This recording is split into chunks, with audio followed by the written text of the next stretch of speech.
નમસ્કાર, આપ જોઈ રહ્યા છો નેશન પ્લસ ન્યૂઝ. હું છું આપની સાથે હેતલ ભગત. વડોદરા મહાનગરપાલિકા ખાતે આરોગ્ય વિભાગ દ્વારા હોટેલ રેસ્ટોરન્ટ એસોસિએશન, મીઠાઈ ફરસાણ એસોસિએશન અને ખાદ્ય તેલ એસોસિએશન સાથે બેઠક યોજાઈ હતી. વડોદરા મહાનગરપાલિકા ખાતે આરોગ્ય વિભાગ દ્વારા હોટેલ રેસ્ટોરન્ટ એસોસિએશન, મીઠાઈ ફરસાણ એસોસિએશન અને ખાદ્ય તેલ એસોસિએશન સાથે બેઠક યોજાઈ હતી. સ્વાદ રસિયાઓનું આરોગ્ય, બહારની વાનગીઓ આરોગવાથી જોખમાય ન તે માટે વડોદરા મહાનગરપાલિકાનો આરોગ્ય વિભાગ એક્શન મોડમાં આવ્યું છે. બિન આરોગ્યપ્રદ ખોરાક વેચી શહેરીજનોના સ્વાસ્થ્ય સાથે ચેડા કરનાર લેભાગુ વેપારીઓની હવે ખેર નથી. આવા તત્વો સામે પાલિકાની આરોગ્ય વિભાગે લાલ આંખ કરી છે. હાલ પવિત્ર શ્રાવણ માસને લઈને તેમજ આવનારા તહેવારોને લઈને શહેરીજનો હોટેલ, રેસ્ટોરન્ટ તથા ફૂડ કોર્નરમાં અવનવા વ્યંજનો આરોગતા હોય ત્યારે તમામ વ્યંજનોમાં કેવા પ્રકારનું તેલ, ચીઝ, બટર, પનીરનો વપરાશ કરવામાં આવે છે તેને લઈને આજરોજ વડોદરા મહાનગરપાલિકાની વડી કચેરી ખાતે આરોગ્ય વિભાગ દ્વારા તમામ એસોસિએશનો સાથે બેઠક યોજાઈ હતી. હાલ ગુજરાત સરકાર દ્વારા મોકલવામાં આવેલ ગાઈડલાઈનનું પાલન થાય સાથે દંડની જોગવાઈમાં સુધારો કરવા જઈ રહી છે, જેની માહિતી આપવામાં આવી હતી.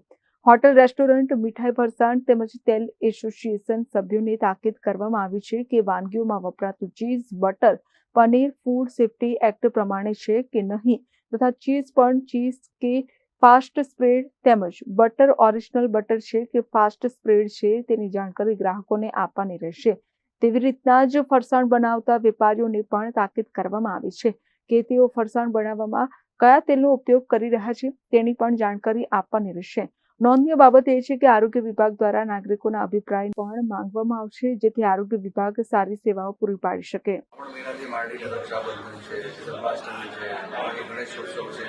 દિવાળી સુધી તમામ તહેવારોની સિઝન ચાલુ થઈ છે, તો તહેવારોની સિઝનને ધ્યાને લઈ અને હવે લોકોને બહાર જમવા જવાનું છે, લોકોને દેખાઈ રહી છે, આ બધી જરૂરિયાતો વધવાની છે. એ જરૂરિયાતને ધ્યાને લઈને હોટલ રેસ્ટોરન્ટ એસોસિએશન છે, મીઠાઈ ફરસાણ એસોસિએશન છે, તેલ એસોસિએશન છે, આ ત્રણ એસોસિએશનને બોલાવી ગુજરાત સરકારમાંથી જે નવી ગાઈડલાઈન આવી છે એ ગાઈડલાઈનની પણ થોડી ચર્ચા કરવાની હતી અને લોકોએ એમની રેસ્ટોરન્ટમાં કાં તો મીઠાઈ ફરસાણ યુનિટમાં શું તકેદારી રાખવાની, શું કાળજી રાખવાની એ બાબતની આજે ચર્ચા કરવામાં આવી. કઈ વાત ગુજરાત સરકારની ગાઈડલાઈનમાં ફૂડ સેફ્ટી એક્ટની જે ગાઈડલાઈન છે એ ગાઈડલાઈનમાં દંડમાં જોગવાઈમાં થોડો સુધારો કરવા અત્યારે ગવર્મેન્ટ ઓફ ગુજરાત થઈ રહી છે, એટલે એમણે પબ્લિક કોમેન્ટ, પબ્લિકના સજેશન મંગાવ્યા છે.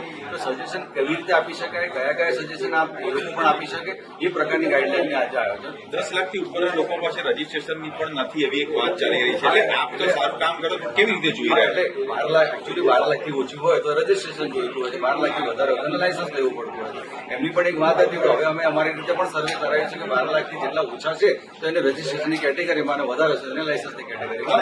અગાઉ એવું પણ હતું કે પેલી મીઠાઈ પર બધા પર લખવું પડતું હતું એક્સપાયરી ડેટ, તો એનો અમલ કેવી રીતે? એ છે કે વોલેન્ટરી થઈ ગયું છે. જી સર, જે કહો છો ને બેસ્ટ બિફોર લખવાનું તે હવે વોલેન્ટરી થઈ ગયું છે.